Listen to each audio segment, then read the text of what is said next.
Assalamualaikum warahmatullahi wabarakatuh, teman-teman semua. Selamat datang bersama saya Ahmad Asdori. Kita akan belajar bareng bagaimana menggunakan Canva dari dasar di tahun 2025 ini. Mungkin bagi teman-teman yang pengen upgrade dirinya, bisa desain grafis dengan tools yang nggak ribet, karena pengen banget desain yang keren, namun terkendala dengan tools yang ribet. Maka saya akan mengajarkan satu tools yang teman-teman sekali belajar langsung bisa. Apakah itu? Ya, Canva. Kita akan belajar bersama-sama mengeksplor apa itu Canva. Baiklah, selamat belajar. Jadi teman-teman, pertama kali kita masuk dulu ke aplikasi Canva melalui web browser. Di sini saya menggunakan Google. Kita klik saja di mesin pencarian yaitu Canva. Dan sama di tahun 2025 ini tampilan Canva sama ya. Tidak ada yang berbeda. Mungkin ada beberapa fitur tambahan terkait mungkin ada AI. Kita akan belajar bagaimana menggunakan AI di Canva. Kita klik dulu Canva-nya. Kemudian tampilan awal adalah seperti ini.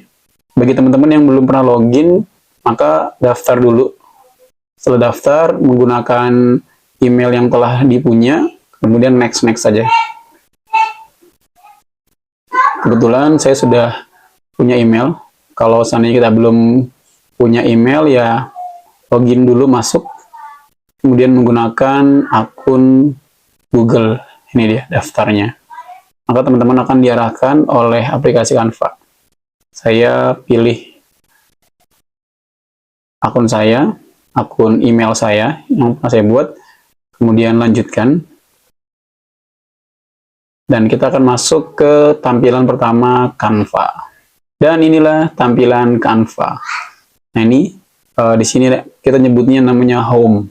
Home itu terdiri dari beranda, ada proyek, ada template, ada merek, ada aplikasi, ada juga lab imajinasi. Nanti di sini di lab imajinasi ini terkait dengan AI yang kita bisa buat untuk membuat gambar dan lain-lain. Oke, di beranda sendiri itu ada dokumen, ada papan tulis, ada presentasi, media sosial, video, cetak, dan lain-lain. Untuk dokumen, biasanya teman-teman bagi yang ingin membuat tulisan berupa artikel atau tulisan apapun itu di dokumen. Dan untuk papan tulis biasa digunakan untuk menggunakan brainstorming. Bagi teman-teman yang mempunyai tim, papan tulis ini digunakan untuk brainstorming, atau mungkin bagi guru yang mengajar, maka dia menggunakan papan tulis. Nah, dokumen ini digunakan untuk menulis, sama seperti Word dan beberapa tools untuk menulis. Kita tulis beberapa artikel di sini, namun medianya adalah Canva. Bisa diganti fontnya, pemilihan gaya fontnya bisa diganti. Nanti akan kita perdalam di sini. Untuk sesi ini kita akan perkenalan semata penggunaan Canva di tahun 2025. Kita kembali.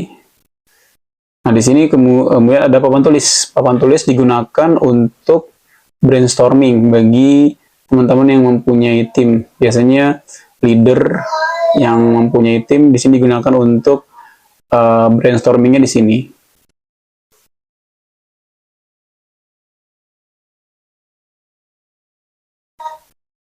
Untuk contoh, di sini ada saya pilih tentang 5W, tapi ini digunakan untuk Canva Pro ya teman-teman. Kita nggak bisa menggunakan dengan mode yang gratis. Baru kita bisa menggunakan papan tulis ini. Selanjutnya ada presentasi. Nah, di tahun 2025 masih sama. Canva juga masih menyediakan fitur presentasi. Untuk apa ya? Biasanya kita buat PPT dan segala macam dengan berbagai macam template yang sangat banyak sekali. Kalau kita lihat desainnya banyak banget ya, nanti bisa dipilih. Kemudian di medsos, nah medsos ini sangat banyak, dimulai dari Instagram, Facebook, ada LinkedIn juga, ada YouTube, apapun sosmed yang dipunya, itu bisa kita buat desainnya melalui aplikasi Canva. Nanti juga akan kita bahas lebih detail. Selanjutnya ada video bagi teman-teman yang pengen banget buat video. Nah, di Canva ini juga menyediakan beberapa video. Kalau aplikasi yang biasa kita pakai kan mungkin yang lebih familiar CapCut ya. Teman-teman mungkin lebih banyak pakai CapCut. Namun untuk di aplikasi Canva, kita juga bisa buat video. Ya, berbasis video yang pernah kita buat, kemudian di-input ke dalam Canva, atau berbasis gambar-gambar yang hasilnya bisa kita buat menjadi video. Video bermacam-macam, ada video cerita, video Instagram, video seluler, dan lain-lain. Selanjutnya ada cetak. Nah, di sini cetak gunanya untuk apa di Canva?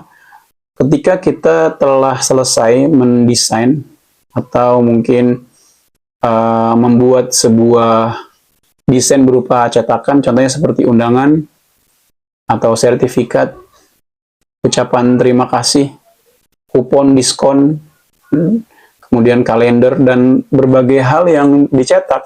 Nah, Canva menyediakan. Selanjutnya ada situs web. Nah, situs web ini digunakan untuk teman-teman yang mempunyai website. Jadi ketika teman-teman punya website, contoh, nah ini websitenya ada menu, ada, nah contohnya ini, ada menu, ada seasonal disease, ada insert the cafe, delivery fab. Contohnya ini adalah sebuah tampilan website, the lively, ini tampilan website, the lively kitchen. Ini sebuah restoran. Di websitenya biasanya kan menampilkan ada menu, ada disease, ada insert the cafe, berarti dalam cafe akan ditampilkan dengan kita klik. Kemudian delivery, about us, tentang perusahaan itu sendiri atau sosial media mereka. Nah, ini tampilan dari website. Jadi bagi teman-teman yang punya website atau pengen mendirikan website, desainnya bisa melalui Canva. Kita kembali. Teman-teman, di Canva ini ada fitur yang sangat berguna sekali. Beberapa fitur yang saya jelaskan di awal itu adalah fitur-fitur yang sudah disediakan oleh Canva untuk mendesain. Contohnya seperti media sosial.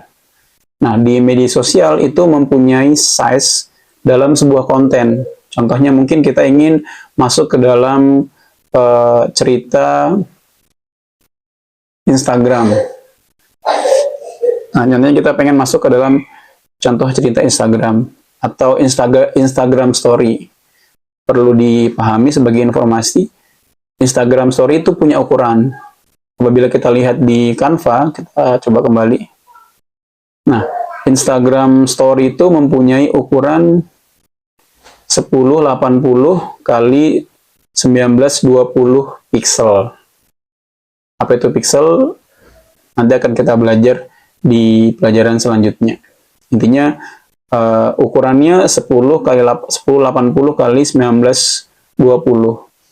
Begitu juga dengan thumbnail YouTube. Jadi thumbnail YouTube ini 1280 kali 720. Untuk Facebook 940 kali 788 pixel, dan seterusnya dan seterusnya dan seterusnya. Artinya Canva telah menyediakan beberapa opsi untuk pemilihan dari size konten yang akan kita buat. Namun, ada satu fitur yang Canva punya, adalah ukuran khusus. Jadi bagi teman-teman yang pengen banget membuat desain yang size-nya tidak dibuat oleh Canva secara otomatis, namun ingin kita buat sendiri desainnya, maka teman-teman bisa memilih ukuran khusus baru. Nah, ini bagaimana caranya? Nah, ini dalam Canva, ukurannya kita bisa custom. Ada lebarnya berapa, ada tingginya berapa.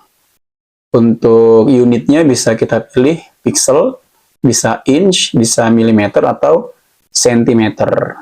Nah, kemudian ada satu fitur yaitu unggah. Jadi bagi teman-teman yang mempunyai foto atau video atau suara yang ingin kita unggah atau yang ingin kita masukkan ke dalam aplikasi Canva ini, maka dengan cara memilih unggah. Nah, ini unggah file. Contoh kita ingin masukkan satu foto dari komputer atau PC yang kita punya. Kita klik file unggah, kita masukkan salah satu foto. Nah, maka di unggahan ini sudah masuk ke dalam aplikasi Canva. Bisa kita gunakan dalam desain baru atau bisa kita edit gambarnya. Ini unggahan. Nah, kemudian teman-teman di Canva itu juga punya proyek. Nah, proyek ini untuk apa? Proyek ini adalah sebuah, kita nyebutnya apa ya? Jadi semacam hasil yang telah kita buat. Jadi semacam history. Kita pernah membuat apa di dalam Canva, maka historinya tersimpan di dalam proyek kita. Ini yang sudah tadi saya buat. Contohnya ada website atau desain website yang saya buat. Tadi saya ngambil dari template. Kemudian ada merek. Merek ini buat apa? Sebagai informasi juga, kit merek ini ya hasil dari pribadi branding kita. Contoh dari warna, kita biasanya warna dalam desain kita itu warna apa aja, dan tidak bisa berubah dengan cara kita masukkan ke dalam kit merek atau kita masukkan ke dalam branding. Dan sebagai informasi, ini digunakan untuk Canva Pro saja. Selanjutnya untuk aplikasi. Nah, aplikasi di sini sangat banyak.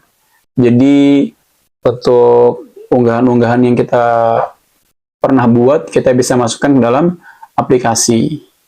Dan banyak sekali tools-tools di dalam aplikasi ini. Ada yang didukung AI, ada yang aplikasi wajib di kantor, ada produktivitas. Nah, ini aplikasi wajib di kantor, bisa menggunakan Canva for Salesforce, ada Canva for Google Workspace, dan lain-lain. Kemudian ada produktivitas, di sini ada banyak hal, nanti bisa kita pelajari sendiri lagi. Nah, kemudian ini dia lab imajinasi. Nah, ini sangat bagus untuk menciptakan sebuah karya yang mungkin tidak ada yang dibuat oleh orang lain.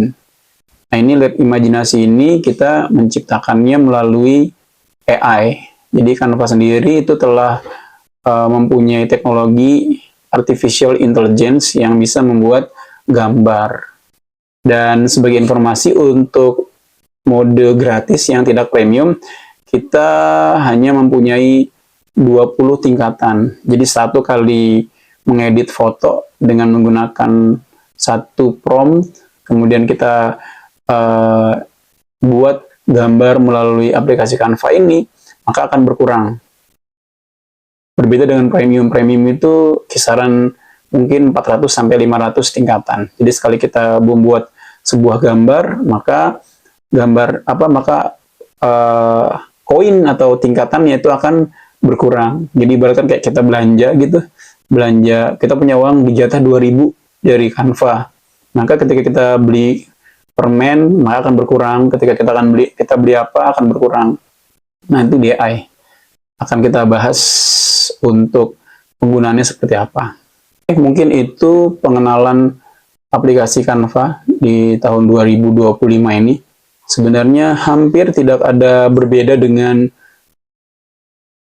user interface di tahun-tahun sebelumnya. Tambahannya mungkin di sini, di lab imajinasi. Jadi teman-teman bisa bermain dengan ide yang ingin dibuat dan bekerja sama dengan lab imajinasi. Oke teman-teman, saya rasa cukup untuk sesi kali ini. Kita akan belajar bagaimana optimalisasi Canva untuk desain ya mungkin dengan basic-basicnya dulu. Oke, bye.